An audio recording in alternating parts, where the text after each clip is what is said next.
아멘. 하나님 말씀 보도록 하겠습니다. 사무엘하 1장 17절에서 27절까지 말씀입니다.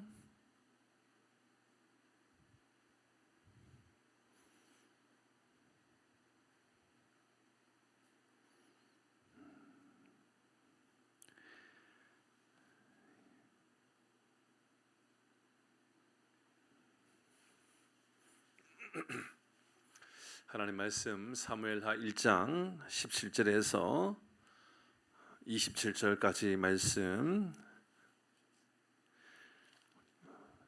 마지막 절까지 말씀입니다. 17절 제가 먼저 읽겠습니다. 다윗이 슬픈 노래로 사울과 그의 아들 요나단을 조상하고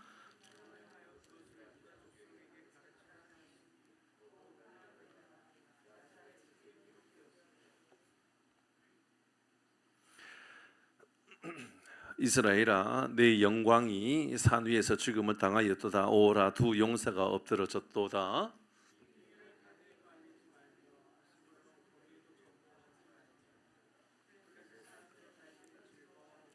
할례받지 못한 자의 딸들이 개가를 부를까 염려로다. 길보아 산들아, 너희 위에 이슬과 비가 내리지 아니하며 재물 낼 밭도 없을지어다. 거기서 두 용사의 방패가 버림바 됨이니라. 곧 사울의 방패가 기름 부음을 받지 아니함같이 됨이로다. 죽은 자의 피에서 용사의 기름에서 사울의 칼이야. 사울과 요나단이 생전에 사랑스럽고 아름다운 자이러니 죽을 때에도 서로 떠나지 아니하였도다. 그들은 독수리보다 빠르고 사자보다 강하였도다.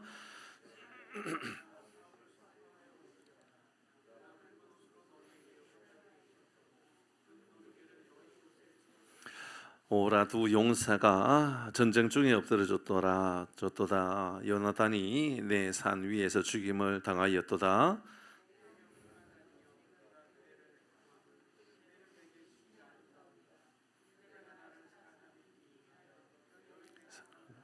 같이 하겠습니다. 오라, 두 용사가 엎드러졌으며 싸우는 무기가 망하였도다 하였더라. 아멘. 오늘은 다윗의 슬픈 노래입니다. 다윗의 슬픈 노래.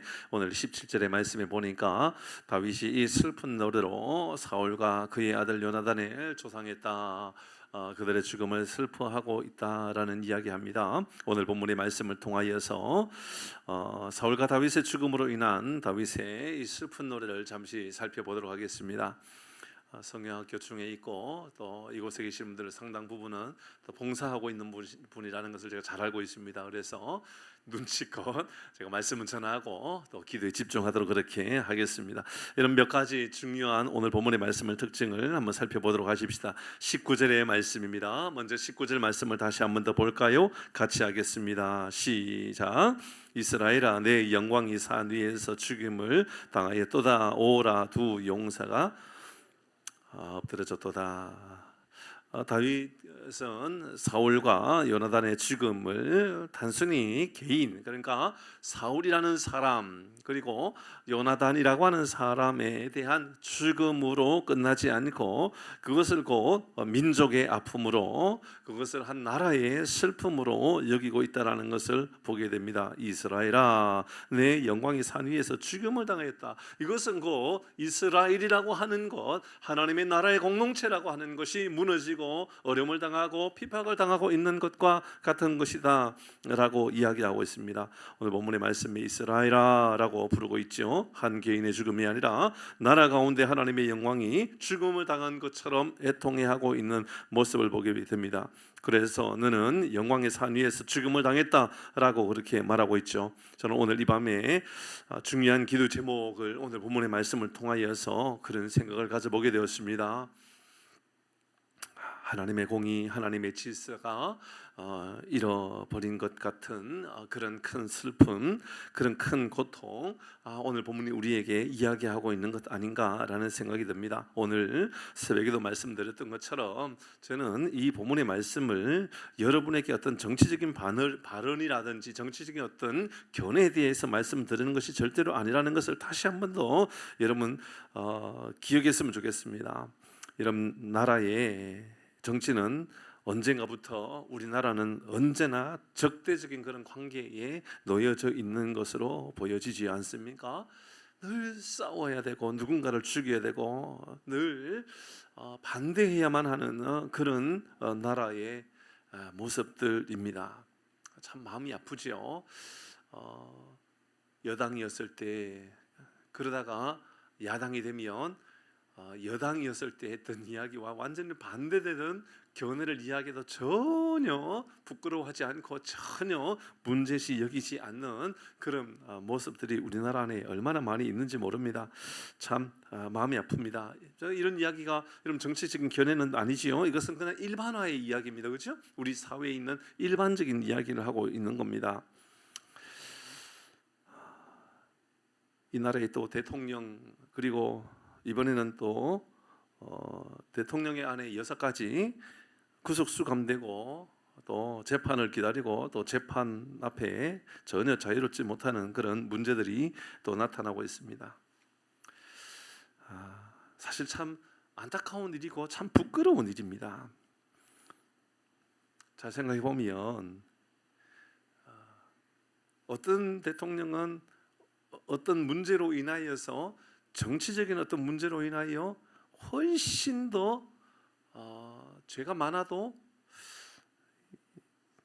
심판을 받지 않는 경우들도 있고 그렇지 않는 모습들도 나타나고 또 이게 재판을 받느냐 안 받느냐의 이런 문제들을 볼 때마다 저 대통령은 임기가 끝나면 수사를 받지 않을까? 이런 그런 생각을 해본 일이 없습니까? 우리나라의 어느 대통령이 언제부턴가는 우리나라의 대통령은 언제나 끝나고 나면 재판을 기다리고 있어야만 할 것 같은 느낌이 들 때가 있습니다. 결코 우리나라 이런 모습들은 좋은 어떤 정치적인 상황에 있는 모습들은 절대로 아니다, 그런 생각이 듭니다. 말씀드렸지만 이것은 때로는 한국 교회가 정치 사회에 시녀와 같은 역할을 하고 있기 때문에 이런 교회가 또 부끄러움을 당하고 있는 경우들도 있다, 그런 생각이 듭니다. 그래서 참 저는 지금 우리 사회에 대한 이야기입니다. 최근에 어느 한국 교회의 어떤 대형 교회들이 압수수색을 받고 막 그런 일이 있지 않습니까? 얼마나 부적절한 그러한 모습이었고 얼마나 답답한 모습인가라는 생각이 듭니다. 최근에 뭐 어떤 건설사 이야기, 회장님 이야기 아시지요? 그분 장로님이시고 그분 사위도 장로님이시고 저 강남에 있는 어느 모 교회 통합적 교회 장로님입니다. 원로 장로님이시고 그 사위도 뭐 그 사위가 그 사위입니다. 여러분 뭐 누구 이야기하는지 모르시지요? 어쨌든 그 사위도 그 교회의 시무 장로님입니다. 뭐 대단한 사람들 이야기인 것처럼 보이시지만 또 여전히 한국 교회가 정치에 시녀 역할을 한 것 아닌가, 저는 그런 생각이 들 때가 있다, 그 말입니다. 뭐 제가 이 정치 이야기 하려고 이 말씀을 한 것은 아니겠죠.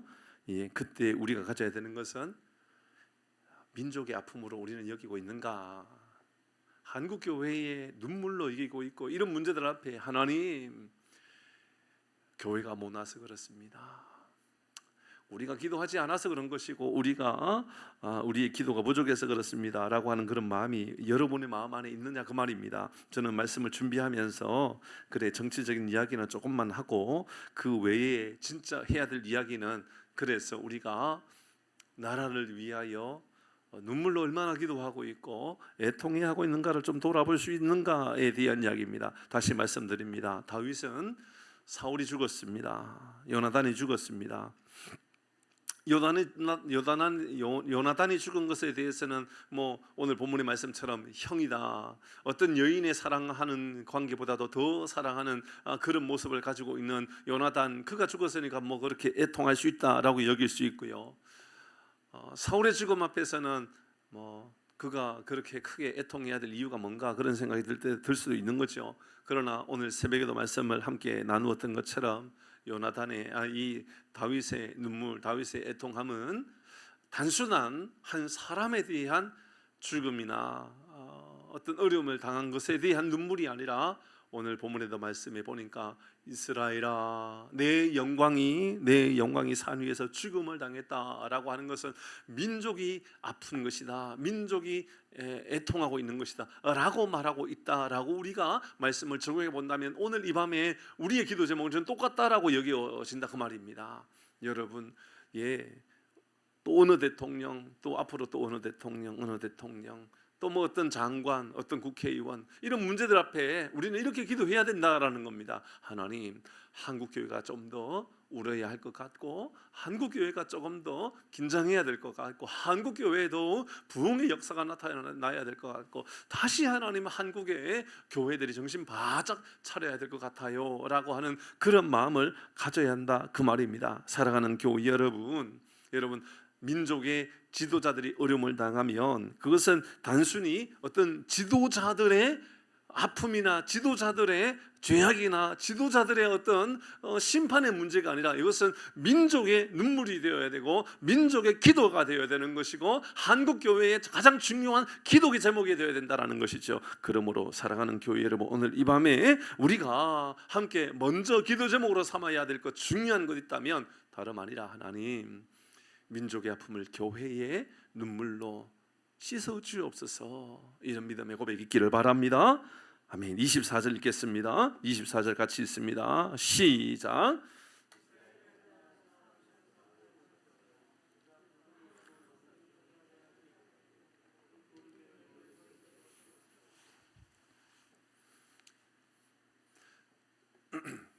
다시 19절 말씀을 앞에 거 한번 띄워 보실래요? 이렇게 이야기합니다. 이스라엘아 이야기합니다. 이스라엘아 이야기합니다. 오늘 24절 다시 한번 볼까요? 이스라엘, 그다음 뭐예요? 딸들아 이야기합니다. 이스라엘 딸들아. 앞에서는 이스라엘아라고 이야기했다가 24절에서는 이스라엘 딸들아라고 이야기합니다. 이 딸들은 어떤 사람들이었었죠? 잘 생각해 보면 아말렉에게 잡혀갔지만 하나님의 은혜로 다윗의 손길로 말미암아 다 회복하고 돌아왔던 은혜를 입은 사람들이죠. 맞죠? 네, 은혜를 입은 사람들입니다. 그렇게 보면 됩니다. 그러니까 24절에 다윗은 무엇을 말하고 있느냐 하면, 죽을 수밖에 없었고, 그렇죠? 영원한 사망에 아말렉에 잡혀가서 죽음을 당하거나 포로로 끌려가가지고 영원한 노예가 될 수밖에 없었던 그 사람들에 대한 이야기입니다. 맞죠? 그죠? 그렇게 보면 되지요. 24절의 말씀을 통하여 이스라엘 딸들아 라고 말할 때에는 그것이 딱 이 다윗과 함께 했던 사람들이든 아니든, 그게 이 유다 지역에 있었던 사람들이든 사울과 함께 했던 그러한 사람들이든 여인들에 대한 이야기를 하면서 그들이 했던 이야기입니다. 이스라엘의 딸들아, 사울을 슬퍼하여 울지어다. 왜요? 왜 우리가 슬퍼해야 되고 왜 우리가 이로 인하여 눈물을 흘려야 됩니까? 여인들을 향하여 이야기합니다. 그의 붉은 옷으로 너희에게 화려하게 입혔고, 그의 붉은 옷으로 그가 붉은 옷으로 사울의 붉은 옷은 피가 묻었던 옷, 요나단이 피를 묻혔던 옷, 전쟁을 하면서 고난을 받으면서 어려움을 경험하면서 너희들에게 화려하게 옷 입혀 주었지 않느냐, 너희들을 부유하게 만들어 주었지 않느냐, 그 놀이기를 너희 옷에 채우면서 살게 해주지 않았느냐. 그러니까 여러분, 다윗은 두 번째 그들에게 이제 슬픔의 노래를 하면서 이렇게 말하고 있습니다. 너희들이 슬퍼해야 되고 애곡해야 되는 것은 다윗이 잘못한 것도 있다. 그러나 그가 너희들에게 유익하게 해준 것들도 기억해야 된다. 그렇게 이야기하고 있는 겁니다. 기가 막힌 믿음의 고백 같아요. 여러분, 저는 그렇게 생각하거든요. 어느 한 나라에 대통령이 세워질 때, 한 나라에 수장이 세워질 때, 한 나라의 지도자가 세워질 때에 그것은 국민의 적어도 과반수 이상의 많은 사람들이 동의하고 인정하고 대통령으로 세워진 거죠. 대부분 맞지, 그죠? 제일 많은 표를 얻어서 대통령이 된 것은 사실입니다. 그리고 그들 가운데 다 악하고 다 잘못만 한 것이 아니라 그들 가운데 어떤 이들은 또 유익한 일들도 했음에도 불구하고 유익한 것들은 다 안 보이고 안 좋은 것, 불평한 것, 문제시 되는 것만 드러내고 그래서 그들을 다 없애버려야 된다라고 생각할 때도 있다 그 말입니다. 자, 오늘 다윗은 기가 이상한 이야기를 합니다. 뭔 말을 하냐면 다윗이요 이스라엘 딸들을 향하여 이렇게 말합니다. 다윗이 피를 흘리고 어려움을 당하고 고난을 경험하면서 그들로 인하여 너희들이 부요하게 되었지 않느냐. 그러니까 너희들은 그 은혜의 고마움을 가지고 너희들은 슬퍼해야 된다라고 이야기하고 있는 겁니다. 저는 이 말씀을 통하여 제 마음 안에 이런 마음을 가지게 되었어요. 아무리 안 좋고 부정적이고 아무리 고통스러운 그런 부정적인 모든 상황에 딸지라도 그곳에서 선한 것을 볼 수 있는 영적인 안목이 여러분 가운데도 있기를 바랍니다. 여러분 그렇지 않나요? 저도 마찬가지지 않을까요? 여러분 어떤 이가 볼 때에는 제가 참 부족해 보이고 연약해 보이고 뭐 제 이야기 하니까는 제 얘기로 끝나지 마시고 여러분의 이야기로 귀담아 들으시고 여러분의 마음 안에 그대로 새기시면 되지 않을까요? 저도 저 자신을 볼 때에 내가 부족하고 연약하고 참 못난 것도 얼마나 많은가라고 생각해 보게 됩니다. 그런데 하나님께서 한 교회에 목회자로 세우셨다라는 것은 그래도 잘은 못해도 하나님께서 믿고 맡기실 만한 그 무엇인가는 있기 때문에 하나님께서 세우셨지 않을까요? 그렇죠? 예, 그런 마음입니다. 그러니까 다윗은 부정적인 상황들, 이게 다윗이 볼 때에 사울 얼마나 죽이고 싶고 얼마나 못됐고 얼마나 악합니까? 그래 보이시오. 그런데 지금 다윗은 이스라엘 여인들을 향하여 그 부정적이고 불평할 만하고 그리고 심판받아 마땅할 만한 것들을 말하는 것이 아니라 그 중에 다윗은 긍정적인 것, 잘하는 것을 이야기해주고 있다 그 말입니다. 사랑하는 교회 여러분, 성도들을 볼 때, 이웃을 볼 때에, 가족을 볼 때에, 우리 교회의 동력자들을 볼 때, 지체들을 볼 때에 안 좋은 것 보이는 것이 아니라 선하고 좋은 것, 긍정적인 것들이 보여지는 영적인 안목이 있기를 주의 이름으로 축복합니다. 여러분 그래야 복이 되는 거죠. 만약 그런 마음을 가진다면 어떤 유익이 있을까요? 성도 안에 있는데 마음에 어떻게 저렇게 부족한 사람을 교회의 담임 목사로 세웠을까? 어떻게 저 부족한 사람을 목사로 세웠을까라고 생각할 때는 우리 마음 가운데 신뢰할 수 없고, 그렇죠? 마음 안에는 얼마나 불평적인 그런 마음이 들겠습니까? 그런데 다윗의 오늘 고백의 이야기를 담는다면 이런 마음을 가지게 되는 겁니다. 아마 하나님께서 10가지 가운데 9가지를 못해도 한 가지 잘하는 것이 있는데 그 한 가지가 그 교회에 딱 필요하기 때문에 하나님께서 그거 바라보고 하나님께서 그 교회에 세우신 것이야. 여러분의 눈에도 그렇게 보이시기를 바랍니다. 아멘을 안 하시면 제가 괴롭죠. 그렇지 않을까요? 그죠? 그 아멘 안 하시면 제가 이상한 사람이 되는 거예요. 그러니까 다시 한번 할 겁니다. 우리 교회에 제가 담임이 되었단 말입니다. 8년 전에 하나님께서 담임으로 7년 전에 담임으로 세우실 때 제가 10개 가운데 9개는 못해요. 잘 못하는 거예요. 9개 너무너무 못해요. 근데 1개는 좀 잘하는 게 있다라고 여겨보는 거예요. 그 1개가 뭔지 모르지만 1개를 잘하는 게 있어요. 그래서 하나님께서 저를 이 교회에 담임으로 세웠다면 하나님께서 보실 때에 안 좋은 것 9개를 보신 것이 아니라 이 교회에 필요한 것이 그 1개이기 때문에 하나님께서 저를 이 교회에 담임으로 불러주신 줄 믿습니다. 감사합니다. 그럼 장로님도 똑같은 고백을 하셔야 됩니다. 장로님 10개 중에 9개를 잘하기 때문에 하나님께서 장로로 세우신 게 아닙니다. 아마 장로님도 어쩌면 한 2개 잘하는 것이 있을지도 모릅니다. 근데 하나님 보실 때에 우리 교회의 그 한 2개가 장로님을 통하여 해야 될 역할이라는 걸 하나님께서 아시고 장로로 세우셨다 그 말입니다. 오늘 다윗은 바로 그 이야기를 하고 있는 겁니다. 기가 막힌 은혜 아닙니까? 여러분 하나님께서 여러분을 통하여 일하실 때도 똑같은 겁니다. 하나님께서 여러분에게 10가지 더 믿음직하고 10가지 더 잘하기 때문에 하나님께서 여러분에게 교사로, 식당의 일로, 차량으로, 또 어떤 사람으로, 기도하는 사람으로, 목장님들로 뭐 다양한 것으로 하나님께서 다 잘하기 때문에 온 것이 아니라 그 한두 가지가 그 공동체에 너무너무 필요하기 때문에 하나님께서 여러분을 부르셔서 세우시고 일하시는 하나님이신 줄 믿으시고 오늘 이 밤에 그렇게 믿음으로 결단하는 밤이 되기를 주의 이름으로 축복합니다. 이렇게 고백하게 되면요, 어떤 유익이 있느냐 하면 놀라운 은혜가 임하게 됩니다. 화목하게 돼요. 그 한 가지를 잘하는 한 가지를 보면서 축복하고 한 가지를 보면서 격려하면요, 우리의 마음 안에, 공동체 안에요, 기가 막힌 하나님의 은혜는 화목하게 되는 은혜가 있게 돼요. 왜 그럴까요? 저렇게 부족한 사람을 통하여 일하실 때는 우리에게 겸손하라 하시는구나. 하나님은 잘하는 것을 통해서도 일하시지만 연약한 것 그 하나를 통하여 위대한 일들을 만들어 가시는 거구나. 사랑하는 교회 여러분, 모든 삶에 안 좋은 것바라고 보고 불평하는 인생이 아니라 여러분 연약한 것 가운데 좋은 것을 볼 수 있는 영적인 안목이 우리 가운데도 주어지기를 주의 이름으로 축복합니다. 그것이요, 바울의 고백 안에도 있습니다. 고린도전서 2장 14절 말씀을 보면 이렇게 말합니다. 시작.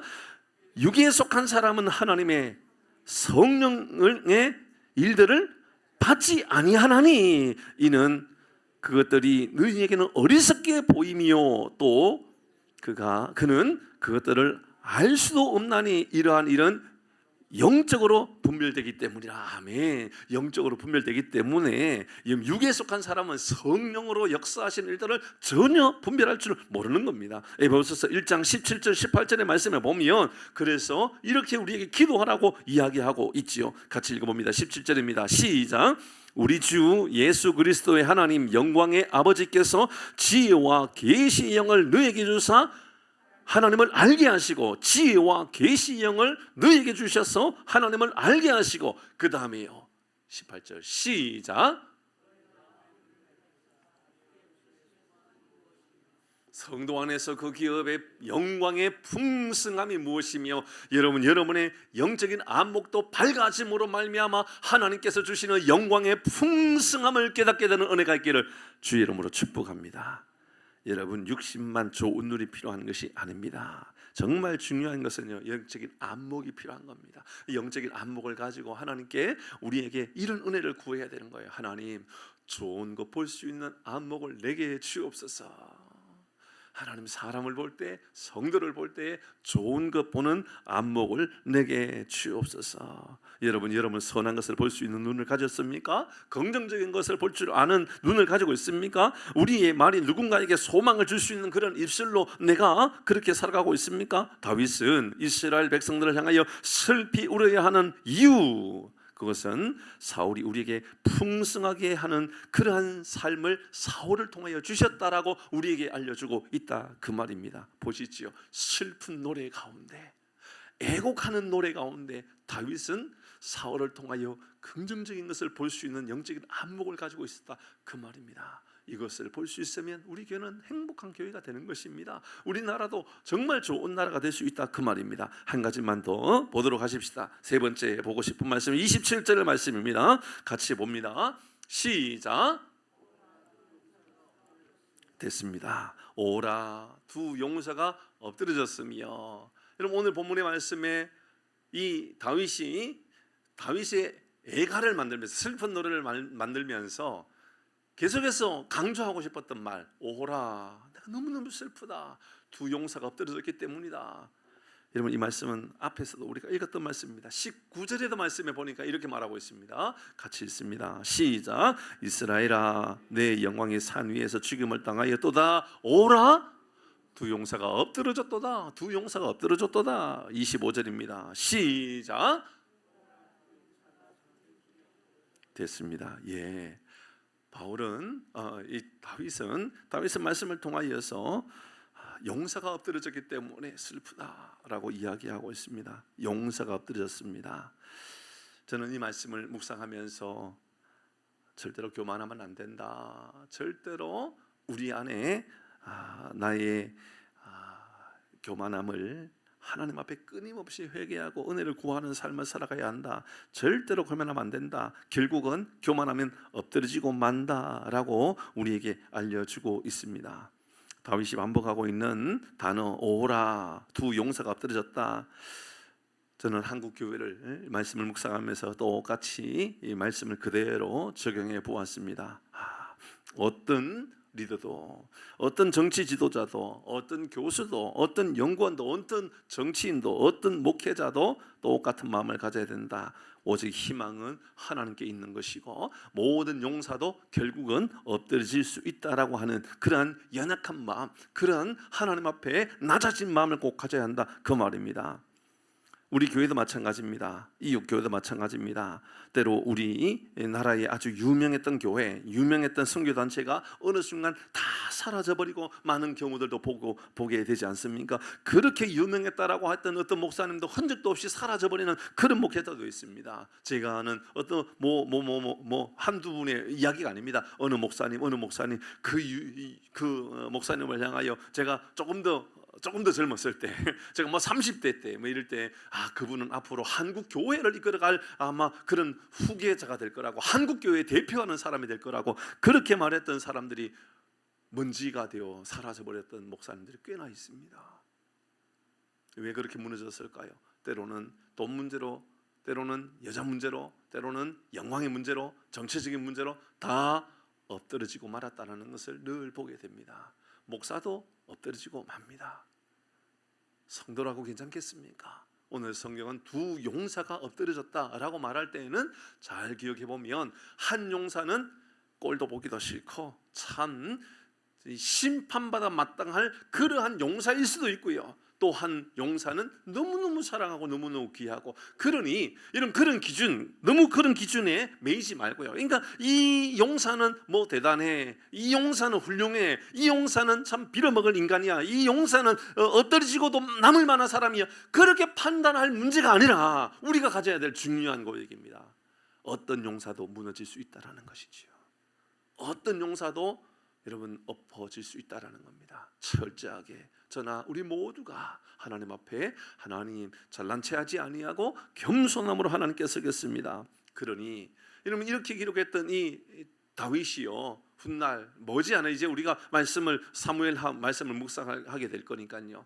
묵상하다 보면 이제 한 여인으로 인하여서 큰 죄를 짓게 되고, 이로 인하여 살인죄가 그 안에 들어가게 되고, 이로 인하여서 아픔을 경험하게 되잖아요. 그때 다윗이 하나님 앞에 고백했던 말은 다른 말이 아닙니다. 하나님, 제가 이랬어요 저랬어요 핑계 대거나, 하나님 제가 앞으로 이렇게 안 할게요 저렇게 안 할게요, 제가 이런 죄였다라는 것을 하나님 내가 잘 몰랐어요, 이런 핑계 저런 핑계 된 것이 아니라 오로지 다윗의 고백은 바로 이런 고백이었습니다. 시편 51편의 말씀에 보니까 10절 같이 읽겠습니다.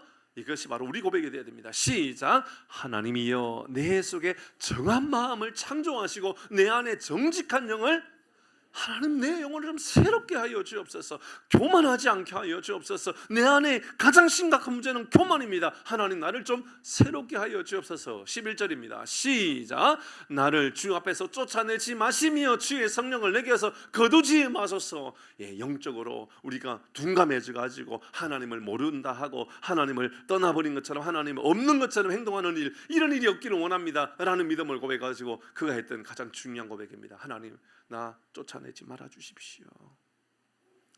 다윗은 그 애타는 마음이 다른 마음이 아니라, 하나님이 나를 만나주지 않고 내가 기도했는데도 응답이 없는 것처럼 보여지고 기도도 안 되고, 그때 다윗이 가졌던 마음은 다른 마음이 아니에요. 하나님이 나를 쫓아내신 것은 아닌가라고 하는 두려운 말입니다. 살아가는 교회 여러분, 우리의 믿음의 고백이 항상 겸손하여서, 여러분 조금의 죄악과 아픔과 상처가 마음 가운데 있을 때에도 하나님 앞에 낮아지고 하나님 앞에 겸손하게 섬으로 말미암아 주님과 소통이 이루어지고 주님과 가까이 하는 은혜를 누리고 살아가기를 바랍니다. 그래서 12절입니다. 마지막 말씀입니다. 시작. 주의 구원의 즐거움을 내게 회복시켜 주시고 자원한 심령을 주사 나를 붙드소서. 아멘. 다윗의 고백은 바로 이 고백입니다. 주의 구원의 즐거움. 구원의 즐거움은 뭡니까? 은혜로 말미암아 내가 하나님의 백성 되었다라고 하는 이 즐거움이 가장 큰 즐거움인데, 먹는 즐거움이 아니라 영원세는 높은 자리에 올라가는 자리가 아니라 그 즐거움이 아니라 뭐 얼마나 대단한 것을 소유한 것에 대한 즐거움이 아니라 하나님과 나와의 관계가 회복되어지는 구원의 즐거움을 내게 회복시켜 주옵소서. 여러분, 그렇습니다. 우리도 엎드러질 수 있습니다. 두 용사 중에 우리 가운데 어떤 이는 사울과 같은 마음으로 엎드러질 수 있고, 어떤 이들은 요나단과 같이 엎드러질 수도 있을 것입니다.